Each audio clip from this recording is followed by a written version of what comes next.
नमस्कार मैत्रिणींनो, आज मी पुन्हा एकदा आले आहे तुमच्यासाठी माहितीचा खजिना घेऊन।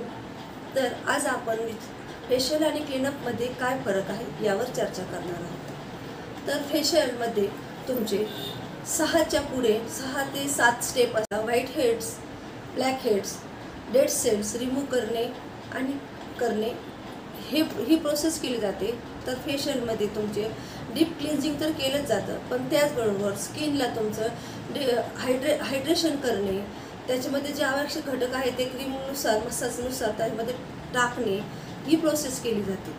त्यामुळे तुम्हाला ज्यांना शक्य आहे त्यांनी क्लीनअप, तर जे वर्किंग वुमन आहेत त्यांनी क्लीनअप तर वरच्यावर केलं पाहिजे, पण फेशियल हे कमीत कमी महिन्यातून एकदा तरी करा।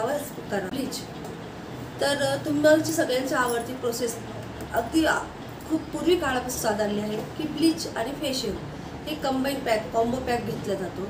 पण आता समर चालू आहे आणि ब्लीचमध्ये ॲक्टिवेटर असतं, म्हणजे केमिकल प्रोसेस असते, आणि समरमध्ये उन्हाचा पारा वाढलेला असतो, त्यामुळे आपली स्किन ऑलरेडी बर्निंग झालेलीच असते आणि ब्लीच करून तुम्ही ती स्किन अजून बर्न करता। त्यापेक्षा ब्लीचला पर्याय म्हणून तुम्ही डी10 हे करू शकता। डी10 आणि फेशियल हा कॉम्बो तुम्ही घेऊ शकता की जेणेकरून तुम्हाला जो ब्लीचमध्ये रिझल्ट पाहिजे आहे पण स्किन खराब पण नाही झाली पाहिजे, अशा पद्धतीने तुम्हाला डी10 सुद्धा रिझल्ट देऊ शकतो, ज्यामध्ये तुमचं स्किन मेंटेन पण राहिली जाते आणि तुम्हाला फेअरनेस पण येतो। तर कशी वाटली माहिती? लाईक आणि कमेंट नक्की करा। नमस्कार।